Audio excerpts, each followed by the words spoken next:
I'm willing to bet that you woke up some mornings with some soreness, some aches and pains from working out or from doing an activity that is physically challenging, hiking, maybe playing a sport, lifting weights.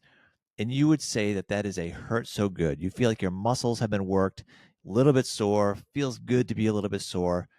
But I also bet that you've had times where you've realized you have some discomfort, some soreness, some pain, and it doesn't feel so good. Maybe it's after doing a sport you haven't done in a while, doing an activity that you haven't done in a while, and it's lasted for days and days and days and maybe even weeks. There is a difference between pain. Not all pain is the same, and I'm going to call some pain good and some pain not good. Some pain we're going to say is just bad pain. Today we're going to break down the difference between the kinds of pain, kind of pains that really kind of build us up or are part of a progress, let's say, and also the type of pain that indicates damage that kind of breaks us down and risks our health, risks our performance, risks our health span. Welcome to Health Span Digest. This is your go-to podcast for living longer, more vibrant, healthy life. I'm your host. My name is Aaron Shaw, and I help my rehab and coaching clients recover from injuries and improve performance, fitness, live a longer life, a longer, healthier, more vibrant life, which I refer to as health span. And health span is the length of time within our lifespan that we are healthy, active, durable, strong, feel good, feel confident. Necessarily, I have to work with clients, work with people, and myself on leaning into discomfort, leaning into pain, because there is some good pain.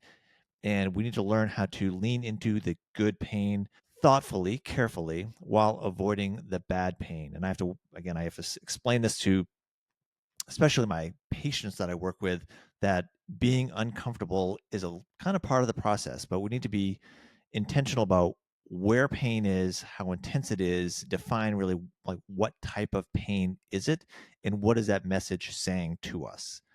Today, we're going to dive into the crucial topic that we're all familiar with, and we're going to learn how to differentiate between good and bad. We'll explore what pain is, how it works, in just plain English and layman's terms, why it's valuable, and how we can use this knowledge to enhance our fitness, our performance, our activity, and avoid injury. Speaking of injury, I'm going to start with a painful story of really overdoing it, which is kind of one of my telltale skills that I have, is overdoing it from time to time. But it really kind of reminded me that differentiating between good and bad pain isn't always black and white. And when you're in the heat of the moment, the heat of an activity, it can be challenging, even for those of us that are active and really studied pain for decades, can kind of overstep the bounds sometimes. So a few months ago, I was visiting my in-laws down in the Florida Keys, and I decided to go for a run. Haven't been for a run for at least a year, at least a year before that. My cardiovascular activity is cycling and I lift weights, but I do not run. I have run in the past, but it's been well over a year. I have what I would say is really good cardiovascular health. I have good physical stamina, but my body is not used to running. But we were traveling and I don't travel with my bike. So I was thinking, I'm just going to get up in the morning, throw on my shoes, go for a run before it gets super hot out, and break a sweat. And I knew, absolutely knew going into this, that I'm probably going to be sore. I'm just not used to the impact of the ground. I'm not used to that kind of running. So I knew I was going to be sore. I knew I would have pain. Unfortunately, true to form, again, I went for a really robust run, felt good, at least until like the last mile or so. But I really had no idea on the what was really waiting for me over the next day or so. But let's talk about pain. What is pain? Really, pain is, it's a really complex experience for us. That's both physical and, we have emotional responses to pain. But if we think about it as communication, we think about it as a message, perhaps an alarm system going off that's telling us that something isn't right, something is being damaged, something is being overloaded. So our muscles, our bones, our tendons, our ligaments, our nerves, our skin, head to toe, we have a certain amount of durability, a certain amount of strength to withstand life, the bumps and bruises of life, the physical demands of life. And when we are functioning below overall capacity, we're in this kind of a safe zone. These pain signals don't need to really communicate anything. So we don't feel pain, we don't feel uncomfortable.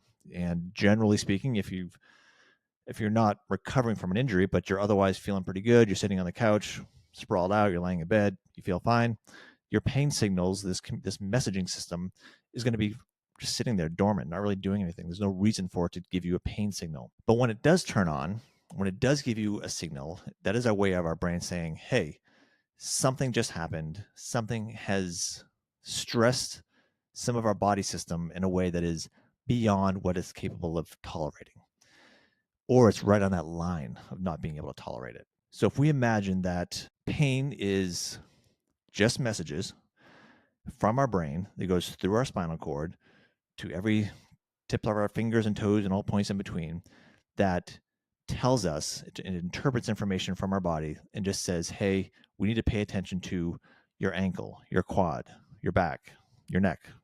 The sensation of discomfort is an opportunity for us to change our behavior, or it's also an opportunity to lean into the behavior and continue doing it if you're doing it with intention in a really careful, measured way.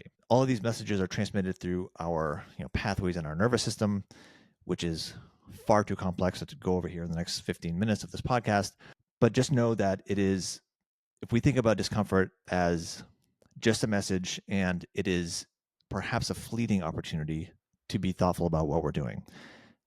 Obviously, there are times when you trip and fall, you feel pain when you hit the ground, you break your wrist, you don't really have an opportunity to change what has just happened because it happened so quickly. You have what we'll call an acute injury. So that does happen. And those acute injuries are tough because sometimes there's nothing we can really do about it. And we go immediately into how do we fix it? How do we get help? But there are also times when the discomfort, this pain signal kind of starts to slowly ramp up, and we do have a chance to think about what we're doing before we keep going down this running path, if you will. But there are two types of pain, broadly speaking, that we'll talk about. One is acute pain. And again, this is the short-term pain that's a pain that arises suddenly, quickly, often. And this is falling down and hitting the ground. It's stubbing your toe. It's, walking through the living room and hitting your shin on the coffee table, and it hurts like crazy. And that acute pain, sometimes it can resolve in a few minutes. So again, if you hit your shin on the coffee table, it can hurt like crazy for a couple of minutes, and then sometimes it just kind of resolves.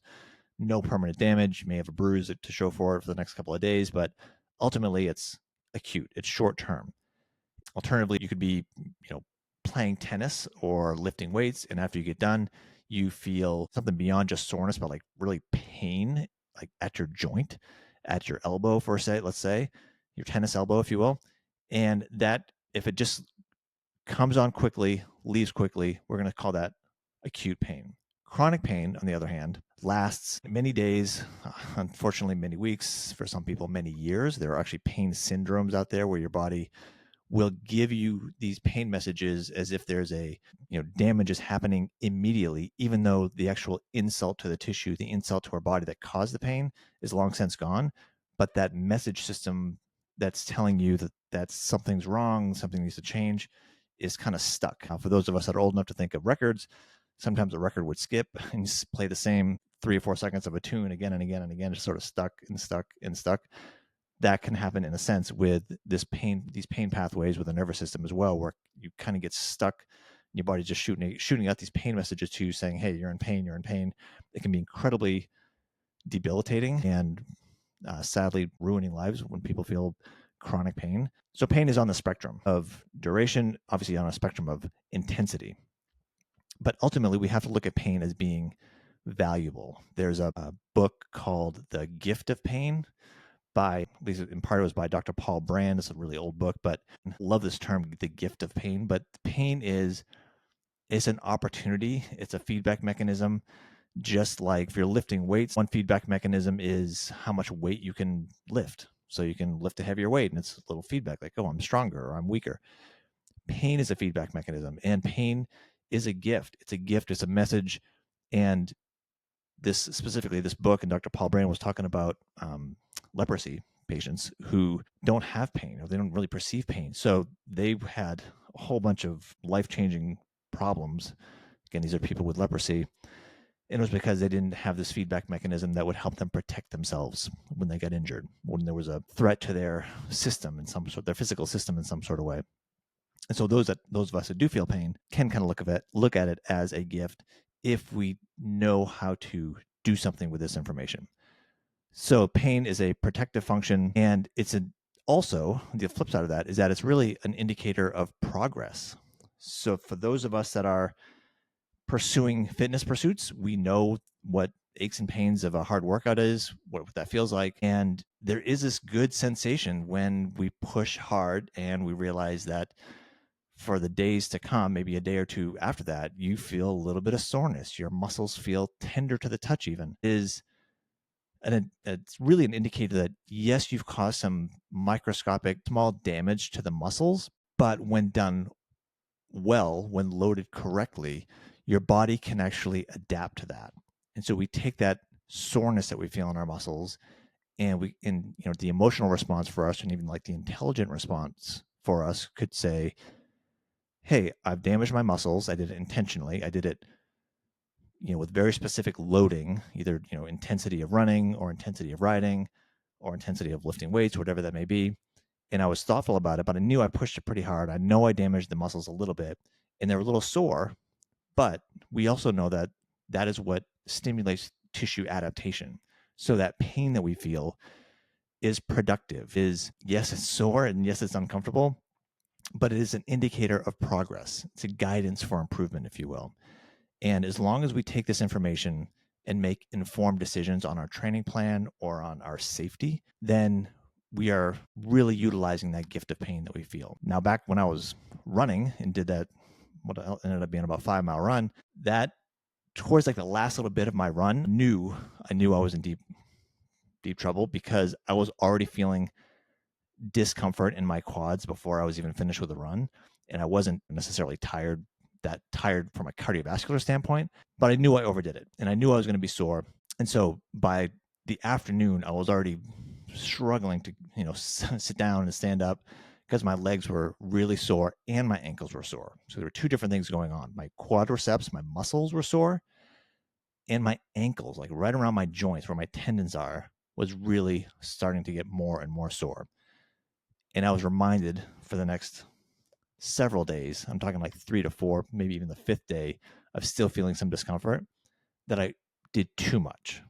So there is good pain and there's bad pain, but it's not an absolute. It's not like flipping light switch on and off. It's more like a dimmer switch. So you can feel, some of my muscle fibers, some of my, quadricep muscles were definitely overloaded, definitely had muscle soreness, but I also had some, really some borderline injury almost around my ankles. And that is bad pain.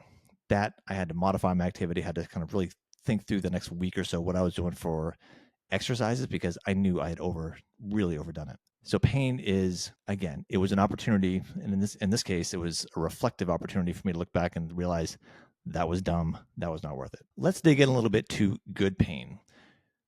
Good pain, I want us to think about, is the soreness that's associated with muscle growth and adaptation.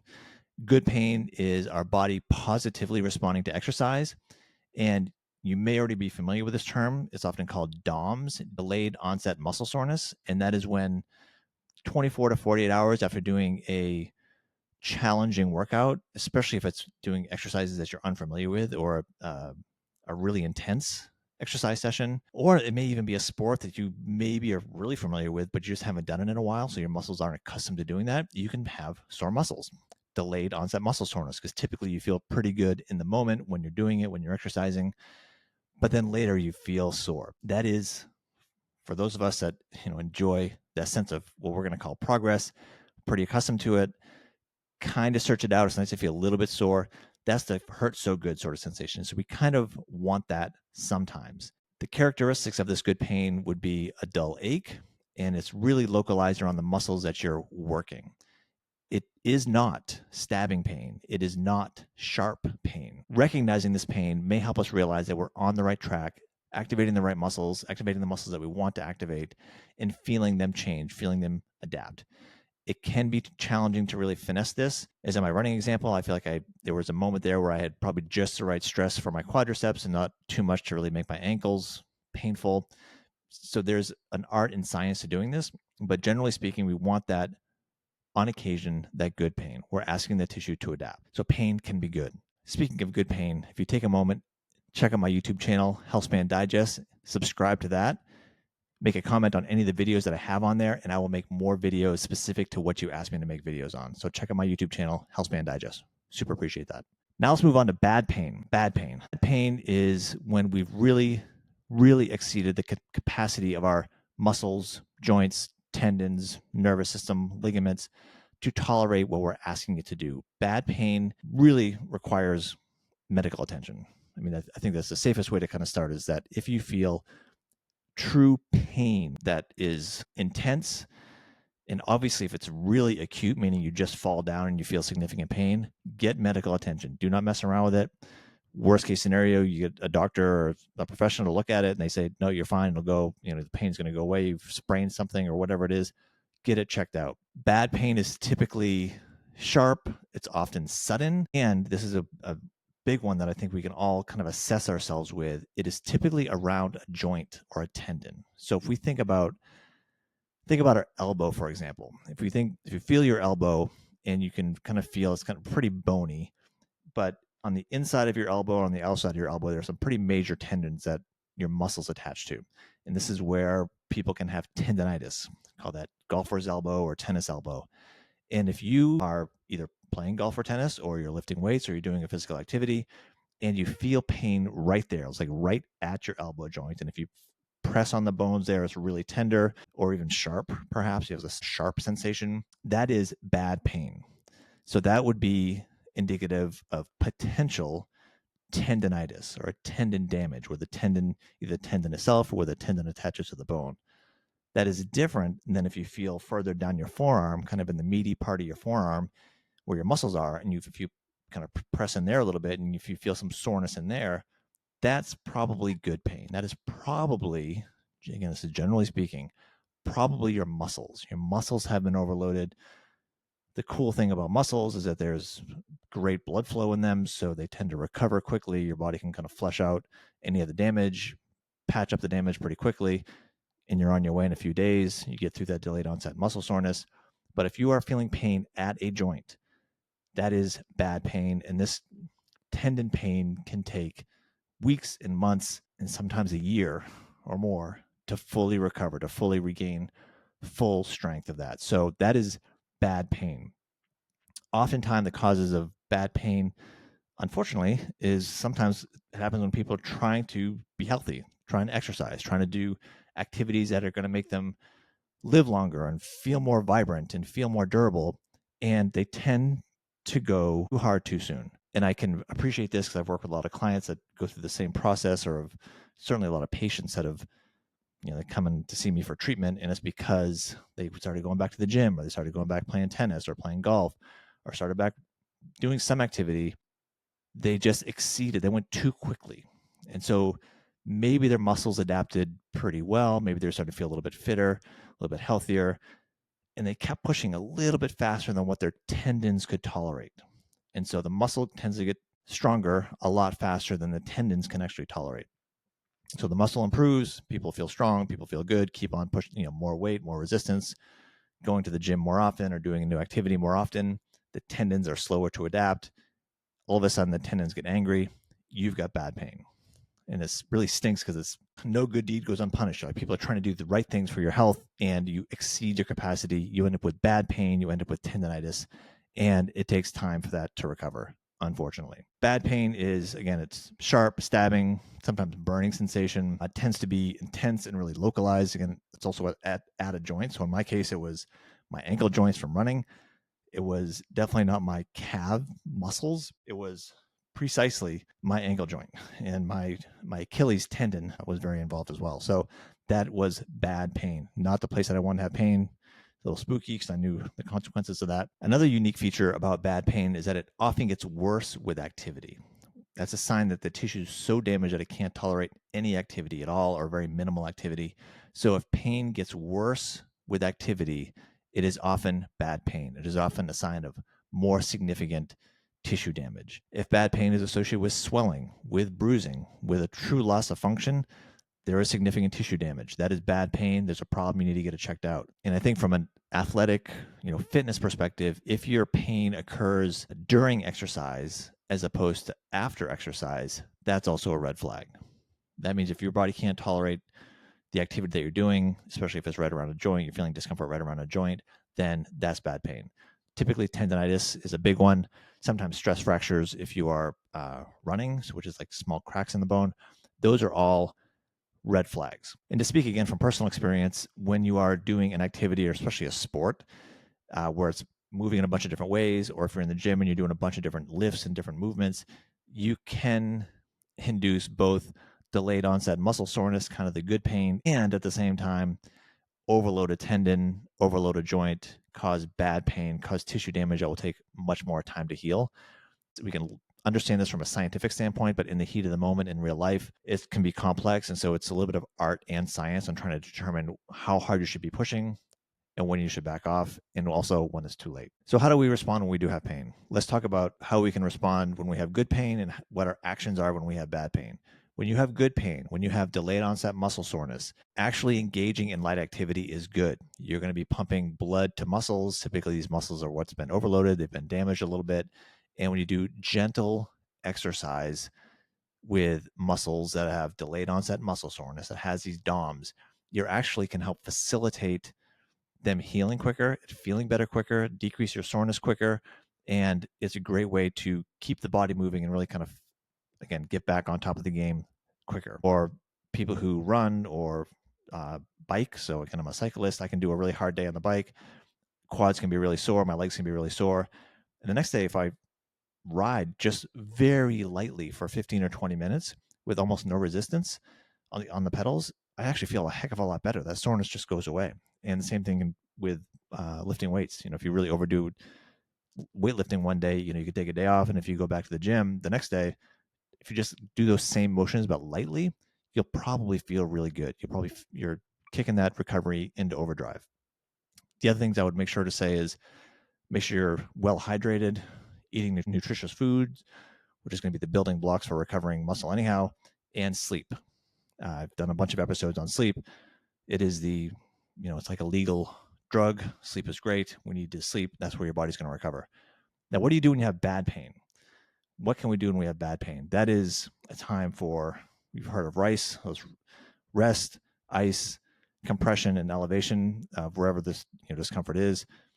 I think if you really have pain around a joint, at a tendon, that is not resolved, not going away within a week or 10 days, I would get to see a professional, get to see a physical therapist, somebody that can really assess what it is and not let it linger and continue on far longer than it has to.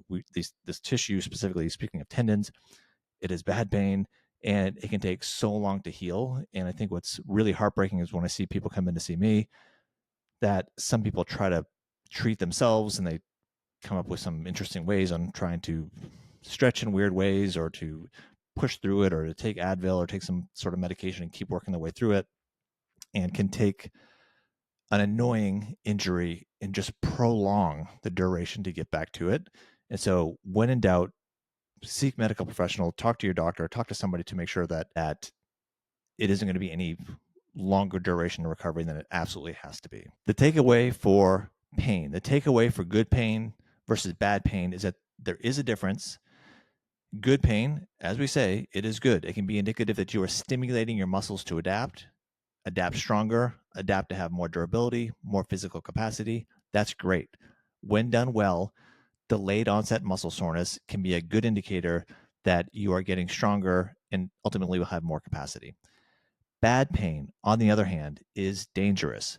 Whether it's an acute trip and fall, obviously get medical attention. That's not a good thing. Or if you are engaging in an activity that you haven't done in a while, or you really overdo it, whether that's lifting in the gym, whether it's going for a run, or whether it's cleaning out your garage, whatever it is. And if you feel significant tenderness around the joint at where kind of the bony parts of your joints are and the tendons that are right around it, that we're going to put in the bucket of bad pain. And that bad pain is often sharp, often pretty intense, typically gets worse with activity. Like the more you move around, it actually feels worse. That needs attention. That takes longer to heal.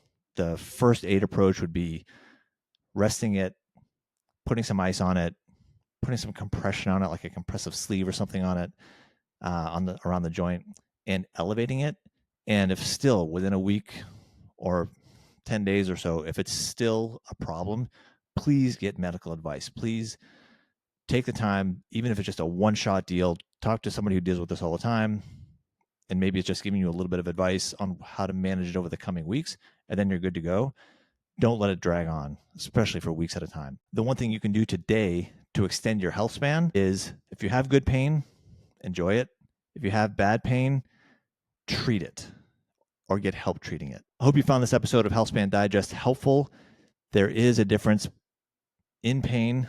Not all pain is the same. Some of it is kind of good. Some of it is absolutely terrible and awful.